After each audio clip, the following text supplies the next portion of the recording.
Welcome to Fresh Talk News Channel. Today, we delve into the latest news update. Former President Donald Trump has reportedly fired 6 National Security Council staffers after a tense meeting in the Oval Office.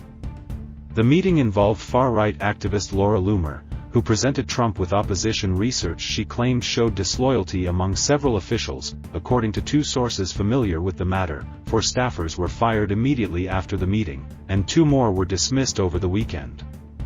This unprecedented move raised eyebrows, as Loomer seemed to hold more sway over the National Security Council than National Security Advisor Mike Waltz himself, essentially undercutting his authority. Loomer arrived at the Oval Office with a booklet of documents outlining alleged disloyalty from around a dozen staffers, including Waltz's principal deputy, Alex Wong. The meeting was also attended by Senator J.D. Vance, Chief of Staff Susie Wiles, Commerce Secretary Howard Lutnick, and Waltz. Among those fired were Brian Walsh, Senior Director for Intelligence who previously worked with now Secretary of State Marco Rubio on the Senate Intelligence Committee, Thomas Boudry, Senior Director for Legislative Affairs and former Legislative Director for Waltz, and Maggie Doherty, Senior Director for International Organizations, although the firing seemed abrupt. One source said the White House did review Loomer's research and found that at least one NSC official had recently criticized Trump on social media. Others had past connections to establishment Republicans like the late Senator John McCain and Senator Mitch McConnell, both known Trump critics. Interestingly, Alex Wong, one of Loomer's primary targets, was not among those fired. Loomer has repeatedly attacked Wong, citing the work of his wife, Candace, at the Justice Department, where she was involved in prosecuting January 6 rioters. Loomer has even gone so far as to accuse Wong of sympathizing with the Chinese Communist Party, though no evidence has supported that claim. Loomer did not respond to inquiries about the accusations.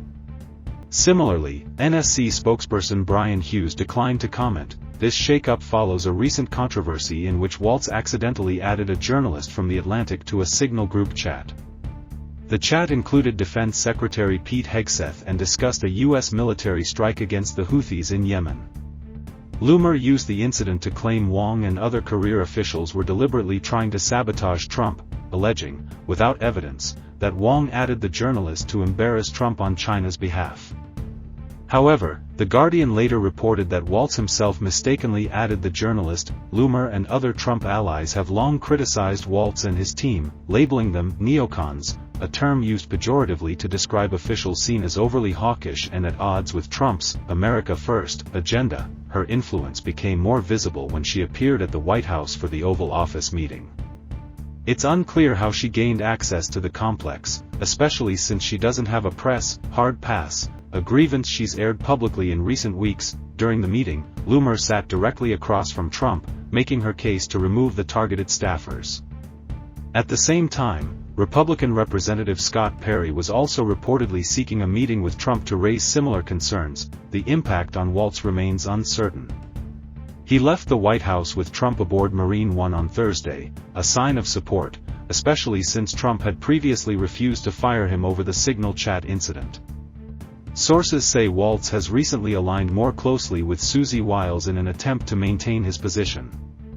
Still, critics argue that Waltz's survival may have less to do with Trump's trust and more to do with Trump's desire to avoid giving the media a victory. Waltz's main political ally is reportedly Senator Lindsey Graham, rather than anyone firmly embedded in Trump's inner circle. Thanks for watching Fresh Talk News Channel. Don't forget to like and subscribe for more news and updates.